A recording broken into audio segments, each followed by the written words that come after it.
Baik, Assalamualaikum warahmatullahi wabarakatuh. Bismillahirrahmanirrahim. Alhamdulillah, kita bisa bertemu kembali dalam perkuliahan material teknik yang kemarin sudah saya berikan tentang video yang berisi tentang tempering ya. Nah, sekarang kita akan mendalami tentang heat treatment proses yang nanti di dalamnya ada proses-proses perlakuan panas ya untuk logam ya. Salah satunya ada tempering, annealing, normalizing, dan lain sebagainya. Nah, jadi yang pertama yaitu tentang heat treatment proses atau perlakuan panas. Di proses perlakuan panas adalah suatu proses untuk mengubah sifat logam dengan cara mengubah struktur mikro melalui proses pemanasan ya, dan pengaturan kecepatan pendinginan dengan atau tanpa merubah komposisi kimia logam yang bersangkutan. Nah, tujuan proses perlakuan panas ini adalah untuk menghasilkan sifat-sifat logam yang diinginkan. Nah, jadi ketika dilakukan proses perlakuan panas ini, yaitu kita sebagai engineer itu memberikan semacam perlakuan proses pemanasan ya. Proses pemanasan pada logam yang akan kita bentuk ya. Itu ya dipanaskan ya, baik itu di bawah suhu kritis maupun di atas suhu kritis, kemudian didinginkan ya. Proses pendinginannya juga ada yang beberapa jenis ya. Ada yang cepat, ada yang kejut, dan juga ada yang lambat. Itu nanti akan berpengaruh terhadap sifat material dari logam yang kita bentuk ya. Terutama di laju pendinginan. Ya, laju pendinginan lambat, cepat maupun kejut. Nah, kemudian untuk proses pemanasan ya di atas atau di bawah suhu kritis juga akan berpengaruh terhadap sifat material. Ya, nanti akan kita bahas pada slide-slide selanjutnya.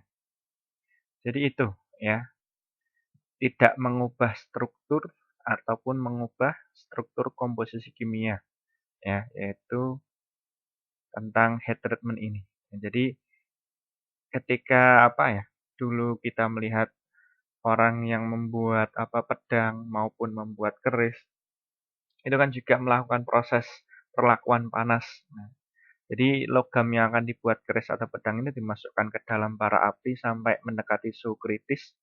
Suhu kritis itu merupakan suhu di mana logam itu akan mulai meleleh. Ya, itu. Jadi ketika si empu ya bahasanya empu. Empu itu yang membuat keris mau membuat lekukan pada logam kerisnya itu kan dimasukkan ke dalam tungku ya. Dalam tungku kemudian ketika sudah mulai memijar ya mendekati suhu kritisnya atau sudah masuk suhu kritisnya, kemudian logam itu dipalu ya, dibentuk ya untuk untuk membuat lekukannya ya supaya logam itu bisa sesuai dengan apa yang kita inginkan. Nah, itu. Nah, kemudian di logam sendiri itu memiliki sifat alotropik. Nah, adanya sifat alotropik dari besi menyebabkan timbulnya variasi struktur mikro ya, dari berbagai jenis logam. Nah, alotropik itu sendiri merupakan transformasi dari satu bentuk susunan atom ke bentuk susunan atom yang lain.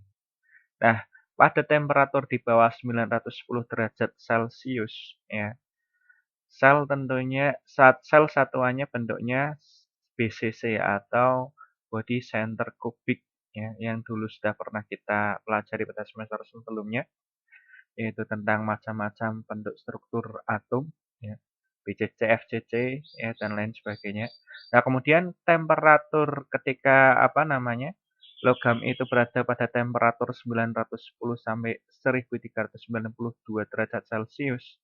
Satuan atomnya yaitu berubah menjadi FCC, Phase Center Cubic. Nah, kemudian jika dipanaskan lagi ya pada temperatur lebih dari 1392 derajat Celcius, maka atomnya atau selnya itu satuannya kembali menjadi BCC. Itu kalau jenis bahannya menggunakan besi atau Fe, ferrum atau ferro. Nah, jadi di sini ya, kita bisa menangkap kesimpulan bahwa Allah itu menciptakan suatu material itu sangat unik. Yang tadinya itu ketika dipanaskan di bawah 910 derajat Celcius, bentuk atomnya itu BCC, ya, kemudian dipanaskan lagi sampai di atas 910 sampai 1392 derajat, itu atomnya berubah menjadi FCC kembali. Berubah menjadi FCC, mohon maaf. Kemudian dipanaskan lebih dari itu, 1392, maka berubah menjadi BCC. Ya. Nah, itu. Nah, seperti ini bentuk FCC dan BCC ya. Jadi, ketika awal ya di bawah 910 itu bentuknya BCC. Ya, jadi di titik tengahnya ini ada satu atom inti ya. Nah, kemudian dipanaskan lebih dari 910 sampai 1392, maka bentuk atomnya seperti ini. Pada setiap bagian ya, ada kanan, kiri, atas, bawah itu di sini ada inti atomnya. Ya, ini inti atom, inti atom, inti atom, inti atomnya. Nah, kemudian kalau lebih dari 1392, maka kembali lagi menjadi BCC ya, dengan sendirinya. Inti atomnya berubah menjadi di tengah kembali ya. Itu. Nah, di sini diikuti dengan penurunan ductility ya. Itu. Nah, jadi ketika logam itu kita berikan perlakuan panas, maka di situ ada perubahan struktur atom ya, dari BCC menjadi FCC, dari FCC kembali menjadi BCC. Nah, itu ya untuk yang struktur atom pada besi atau ferro. Nah, untuk logam lain mungkin juga akan ada perubahan struktur atomnya. Nah, ini yang kita bahas tentang Fe atau besi. Nah, kemudian jenis perlakuan panas sendiri itu ada dua ya, yaitu yang pertama itu softening atau pelunakan. Nah, pelunakan adalah usaha untuk menurunkan sifat mekanik agar menjadi lunak dengan cara mendinginkan material yang sudah dipanaskan di dalam tungku atau annealing ya, atau mendinginkan dalam udara terbuka, normalizing. Nah, jadi dulu kan saya sering mengingatkan ya ketika kalian selesai melakukan pengelasan, itu jangan didinginkan menggunakan air. Nah, itu nanti kaitannya dengan struktur atomnya. Jadi pendinginan yang paling baik itu ya, itu kalau di dalam proses pengelasan itu pembentukan logam itu adalah dengan pendinginan normal atau udara terbuka. Nah, ketika didinginkan menggunakan air misal atau oli itu untuk membentuk sifat-sifat seperti keras tetapi getas ya, hardening ya. Itu untuk bahasanya untuk memunculkan sifat keras ya. Kalau lunak berarti dia ulet ya, bisa dibentuk. Kalau keras maka besinya susah untuk dibentuk. Tapi ketika ketika kena hentakan sedikit maka mudah rapuh, keras tapi getas. Itu. Nah, kemudian hardening. Nah, hardening atau pengerasan ini adalah usaha untuk meningkatkan sifat material, terutama kekerasan dengan cara celup cepat atau quenching. Jadi, setelah logam itu dipanaskan pada mendekati suhu kritis atau pada suhu kritisnya, itu dicelupkan secara cepat ya ke dalam media pendingin ya berupa air ya, air garam maupun oli. Nah, ini namanya metode quenching. Itulah tujuannya untuk apa? Supaya mendapatkan logam yang permukaannya itu keras ya. Itu. Nah, kemudian yang selanjutnya yaitu austenisasi. Nah, tujuan proses austenisasi adalah untuk mendapatkan struktur austenit yang homogen. Nah, keseimbangan kadar karbon austenit akan bertambah dengan naiknya suhu austenisasi. Nah, hal ini akan mempengaruhi karakteristik isotermal. Bila kandungan karbon meningkat, maka temperatur menjadi rendah, ya. Selain itu, kandungan karbon akan meningkatkan pula jumlah grafit yang akan membentuk senyawa karbida yang semakin banyak.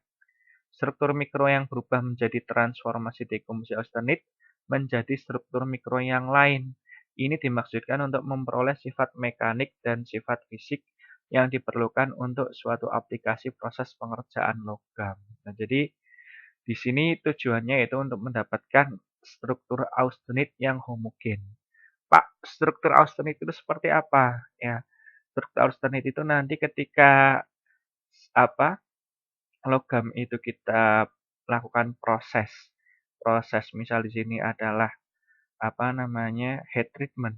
Ketika logamnya itu sudah dilakukan proses, kemudian kita foto dengan apa namanya dengan mikroskop, ya, mikroskop untuk melihat struktur logam itu nanti akan ada apa ya namanya partikel-partikel susunan atom yang membentuk austenit. Nah, nanti di sini akan berikan contoh pada slide selanjutnya untuk contoh-contoh seperti ferrit, perlit, ya, dan lain sebagainya.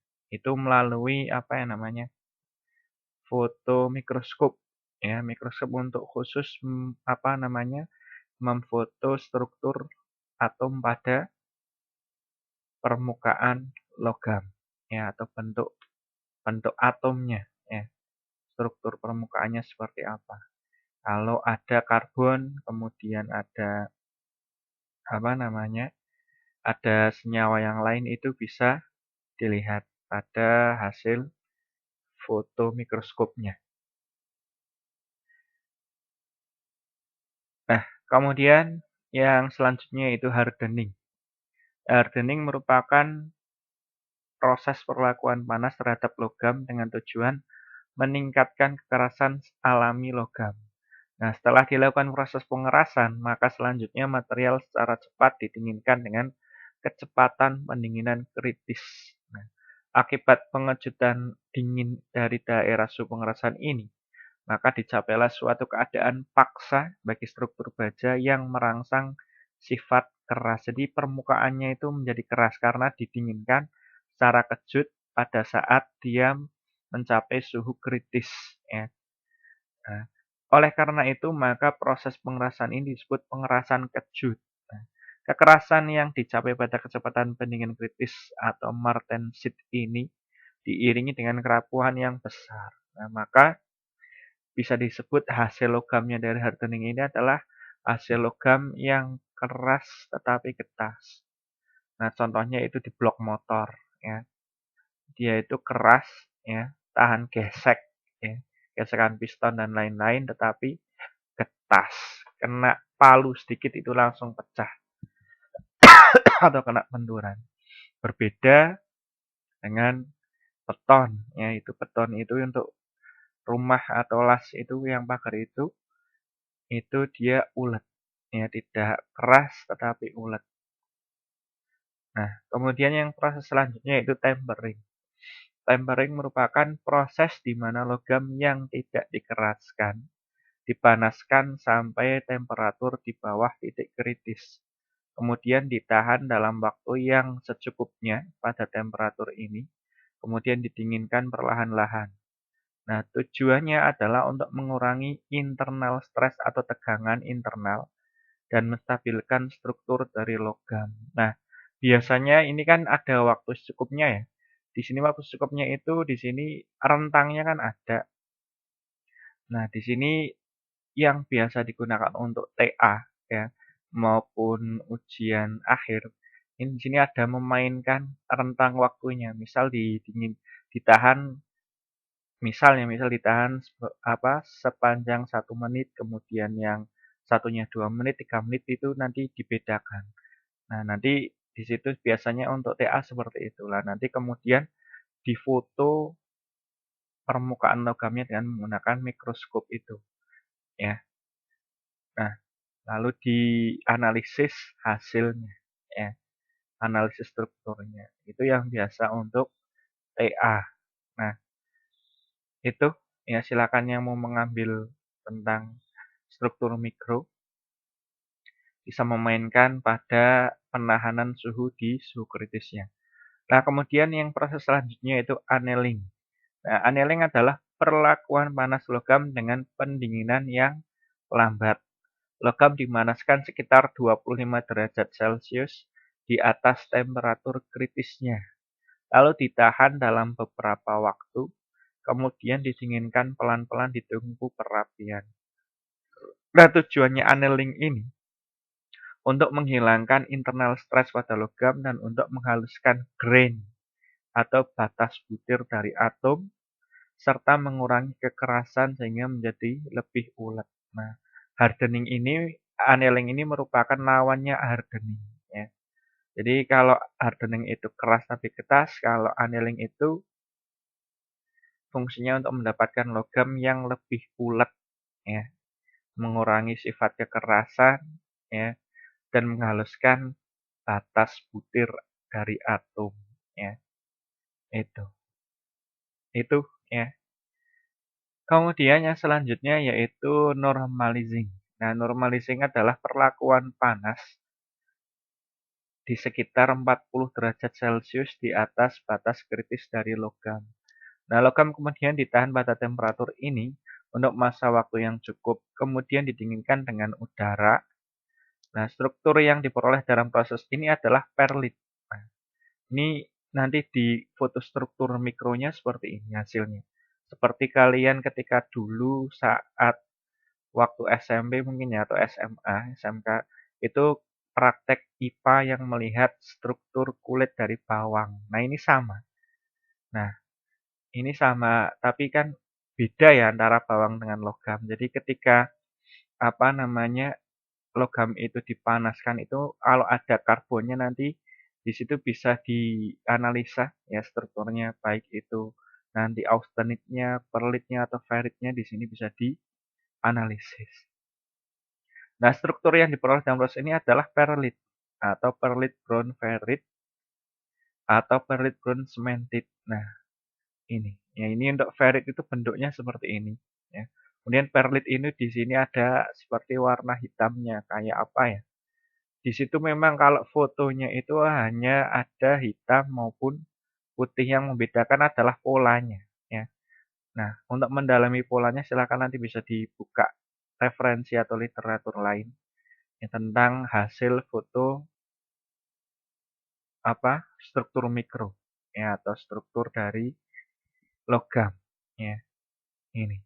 Di sini memang rata-rata ya hitam putih fotonya, hasil fotonya. Nah, normalizing ini digunakan untuk menyamakan struktur butir ya sama dengan annealing dan menciptakan suatu austenit yang lebih homogen. Ya, itu. Jadi antara kandungan ferrit dan perlit itu di situ seimbang lah atau homogen. Nah, itu ya untuk perlakuan panas. Jadi ada apa? Dua jenis. Itu yang pertama itu adalah pelunakan ya. Yang kedua adalah hardening atau pengerasan. Nah, macam-macamnya tadi ada 4 ya. Yang pertama itu adalah hardening. Yang kedua itu adalah apa namanya tadi? Hardening, annealing ya. Kemudian ada tempering dan yang keempat ini adalah normalizing. Nah, silahkan nanti bisa dibaca-baca lagi pada buku literatur yang lain untuk menambah referensi kalian. Ya mungkin itu yang bisa saya sampaikan hari ini. Terima kasih, semoga bermanfaat. Ya. Wassalamualaikum warahmatullahi wabarakatuh.